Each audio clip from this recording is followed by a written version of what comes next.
Hi there, I'm Jen Burbage, Director of Parks, Culture, and Recreation for the City of Lacey. I wanted to thank you for this opportunity to share information about the Lacey Metropolitan Park District, or MPD, ballot measure. This August, registered voters in the city limits can vote on whether to create an MPD. I wanted to share some information about our department, facts about the MPD, and potential projects. Lacey Parks, Culture, and Recreation's vision is to create exceptional events, experiences, and environments that delight, educate, and inspire the human spirit, connecting people to each other and the past and building a strong, healthy community.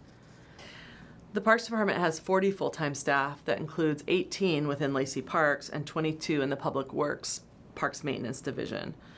There are two boards, the Parks, Culture, and Recreation Board and the Historical Commission. The operating budget for the park system is about $10.4 million per year.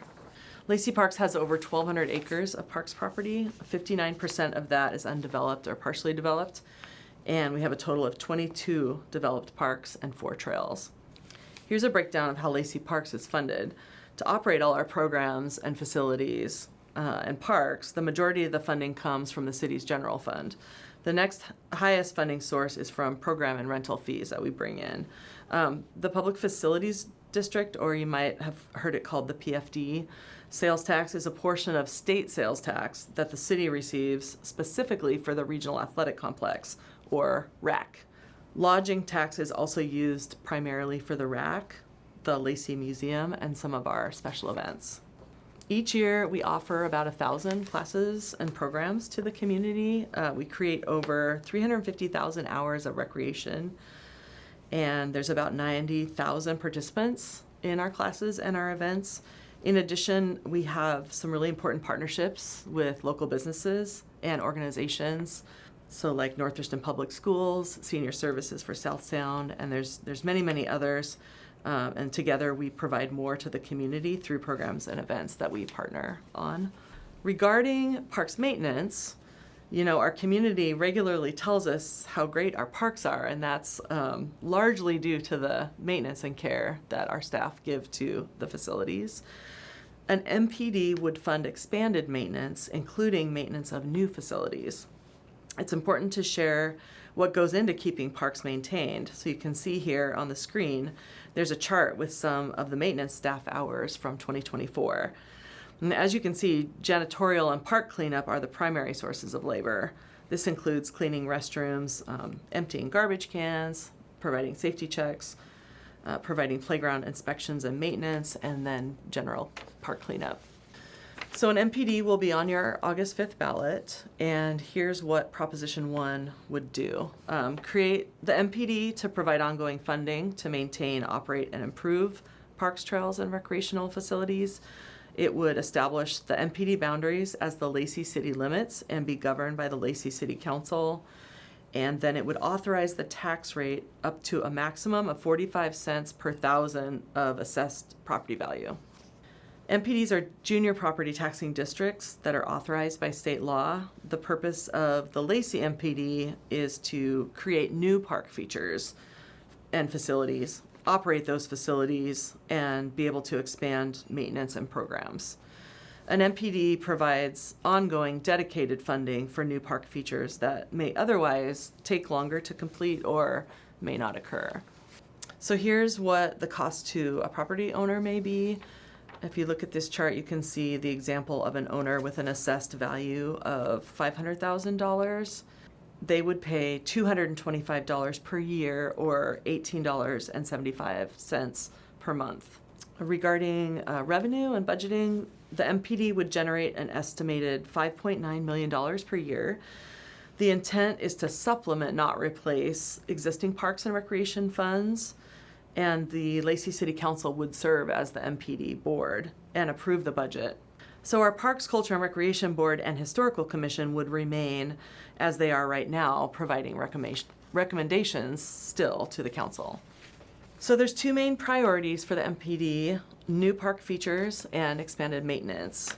So new park features include spray parks and other water play features, trails and open space access, indoor playgrounds, sports fields, outdoor features like pickleball, playgrounds, pump tracks, disc golf, and community gardens. And then expanded maintenance priorities include keeping the park features safe and functional with routine service and repairs, safety inspections, cleaning, lighting, things like landscaping and seasonal preparations. I'm going to share details about some of the projects that will be funded by the MPD, but first it's important to tell you about the process we use to identify the projects and the priorities. So over the last several years, we've done quite a bit of community outreach and gathered over 8,700 comments and survey responses from community members related to Parks and Recreation. After the completion of the Lacey Parks Culture Recreation Comprehensive Plan, a significant takeaway was a stable funding source was needed to meet community needs. So the City Council formed the Parks Improvement Funding Work Group, and that's a group of 15 community members representing all walks of life who did a deep dive on funding opportunities, projects, and took a look at that and ultimately recommended pursuing an MPD for funding. Now here's a map showing the various potential project locations that are spread throughout Lacey. These projects were requested by the community and because of that identified in the comprehensive plan itself. I was just going to take a moment to briefly share a little bit about each project. The first phase of Great Cuyo Park is currently under construction, providing long-awaited access to 139 acres of the 537 total acres. And you can see the current project, or the 139 acres there circled on the screen. This first phase will include a large inclusive playground, a picnic shelter, approximately 2 miles of trails. Some of those will be gravel, some of those will be mulch, an 18-hole disc golf course, and of course, parking and driveway into the new facility. The next phase is not funded, but it could be by an MPD. There's plans in the master plan to add additional trails, a dog park, a playground zip line, and of course, well-needed restrooms for the facility. Between 2002 and 2011, the City of Lacey acquired all of these adjacent properties that you see on the map here to make up the Great Cuyo Park and Greenways.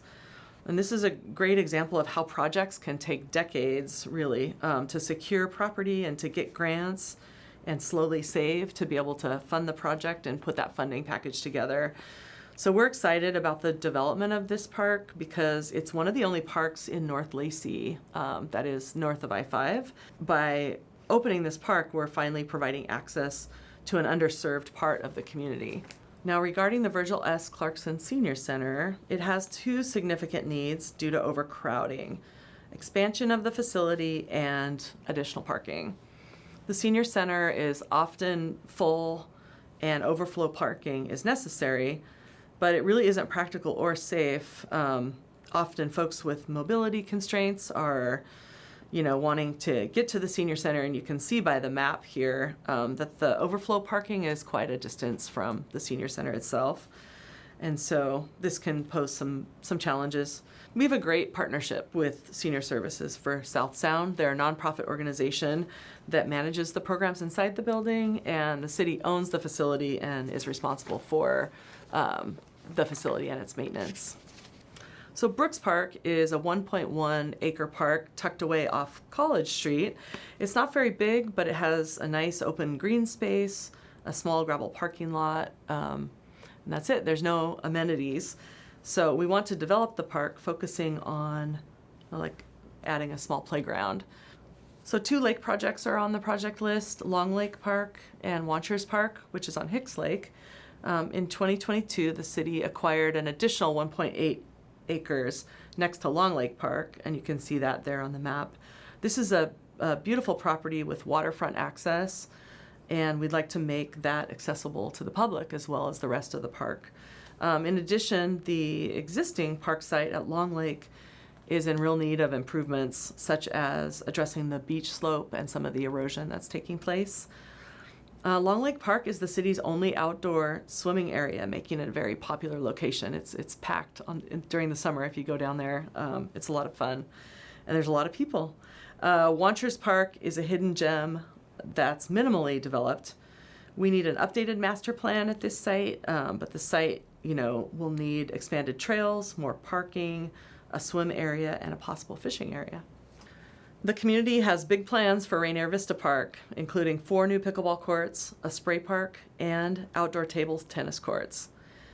Meridian Park is a very popular park, and some of you may not realize that it's unfinished. But if you've been out there and you've seen the space where the athletic field is going to go, then you probably realize that it's not quite done. It needs additional planning to determine what amenities are going to go in there, such as pickleball, skate features, a pump track, or a spray park. Once that master plan is updated, we can work with the community to determine what those facilities would actually be. The long-term plan includes that multi-purpose sports field that I mentioned, and that could accommodate soccer and softball or baseball. And we'd like to see that added because of the shortage of parks and sports fields in that North Lacey area. Another priority project is to work with partners to add 2 features to the North Thurston Public Schools Young Child and Family Center site, an indoor playground and a spray park.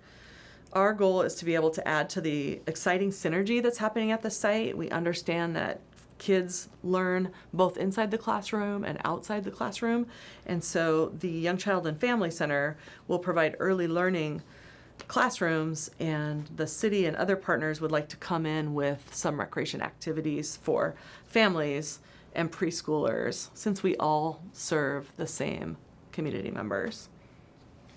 Another spray park has been identified for South Lacey. The location is yet to be determined, but 4 spray parks in total were identified with the Lacey Parks Culture and Recreation Comp Plan to serve a growing community and to provide free access to water for families and kiddos. The Regional Athletic Complex was ranked as the most visited park from our Lacey Parks Culture and Recreation Comprehensive Plan outreach.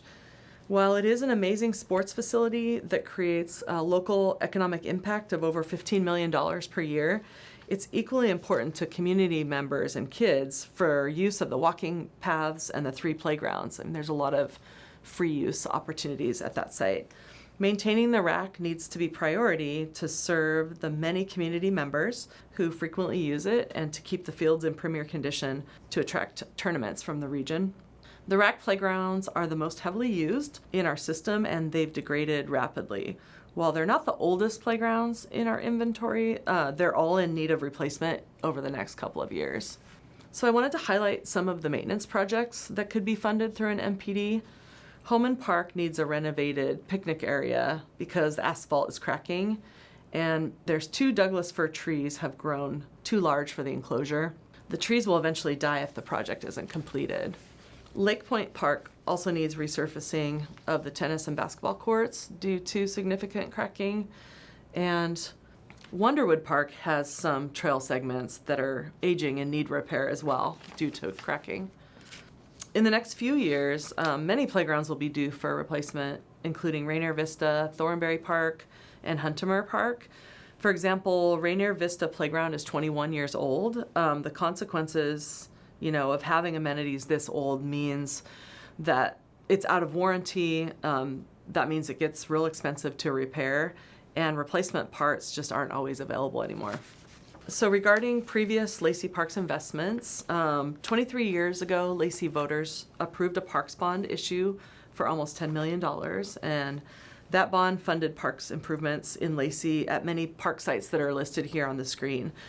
Some of that bond debt was retired in 2023, and then more will retire here next year in 2026. As we just learned from the potential projects, many of these playgrounds are now or will soon be in need of replacement. And so this illustrates the challenge of a bond that doesn't provide any maintenance funding. I wanted to review the significant funding options available to city parks departments. The current funding for parks is primarily through the general fund, which I mentioned earlier. And the challenges there are that it competes with other city services. Many projects, may take longer to complete or may not actually occur. And then there's limited ability to expand maintenance and programs. The bond there in the middle column we covered on the previous slide. And there on the right, the MPD provides ongoing funding with no end date. And that funding is flexible. It can be used for improvements, acquisitions, maintenance, and operations for parks. and it also provides a dedicated long-term funding source for parks. So I wanted to thank you again for giving me this opportunity to share information about Lacey Parks and about the upcoming Metropolitan Park District proposal. If you want to find out more information, please visit cityoflacey.org/MPD. You can also call the number on the screen. And I want to mention, if you do go to the website, there's some frequently asked questions if you scroll down below, and it's a really good resource for, some of those questions you might have. But if you don't find the answer you're looking for, feel free to reach out. Thank you.